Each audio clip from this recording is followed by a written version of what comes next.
In the Image comic YoungBlood series, we find ourselves in Washington, D.C. at 12:17 p.m. as Shaft is in the mall shopping with his girlfriend Shelly. But as Shaft complains about the long ass reports he usually has to write, his girl tells him it's the assistant DA's job to read all those reports, so you nail him and I'll jail him. But as a man runs past Shaft, darting down the stairs as he seemingly stole something, Shaft goes into hot pursuit as he tackles and pins the man. Now, unbeknownst to Shaft, this is actually a little bit of subterfuge as there's a dude behind him attempting to snipe him. Now, Shaft doesn't have any weapons, but he does have a pin which he throws at the assailant.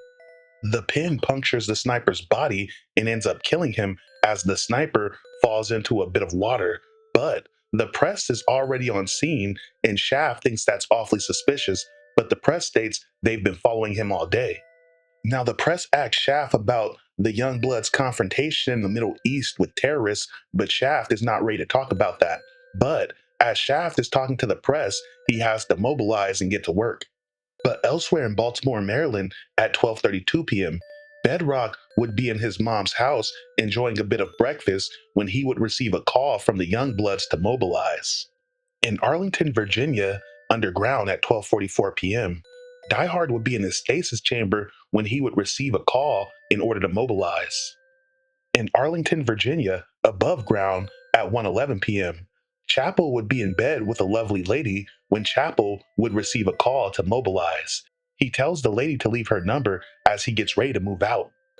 As the Youngbloods proceed to gather, elsewhere in Washington, D.C. at 6:23 p.m., Vogue would be leaping from rooftop to rooftop, having gotten the call, but Vogue is actually 5 hours late, but Vogue doesn't give a fuck.